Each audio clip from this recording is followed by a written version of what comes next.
Asante Mungu kwa kutuletea shujaa kama huyu, mtu mpenda amani, mtu mtulivu, na zaidi ya yote mtu ambaye anatambua talanta kwa kila mtu. Obinna, mtu mwenye roho safi.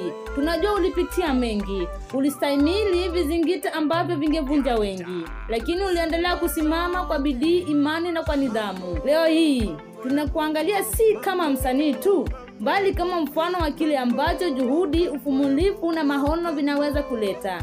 Umebadilisha maisha ya vijana, umetoa nafasi kwa wasio na sauti, na umetengeneza vipaji vya mtaa hadi taifa. Sasa bila shaka sisi tunajifunia kama wewe nyota ya taifa, sio Kenya tu, hata bara mzima la Afrika.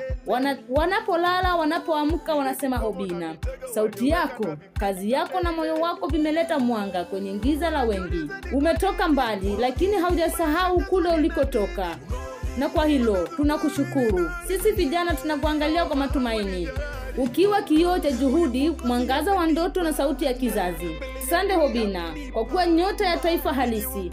Ulianguka, ukaamka, na sasa unamulika njia kwa wengine. Obinna, maombi yangu mimi ni siku moja tu Mungu akujalie uniite Danny Obinna Show Live.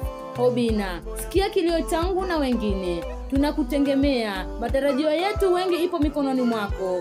Obinna, tuonyeshe dunia talanta zetu. Asante Obinna. Mimi ni Kaveke Media, na hii ni Nyota ya Taifa.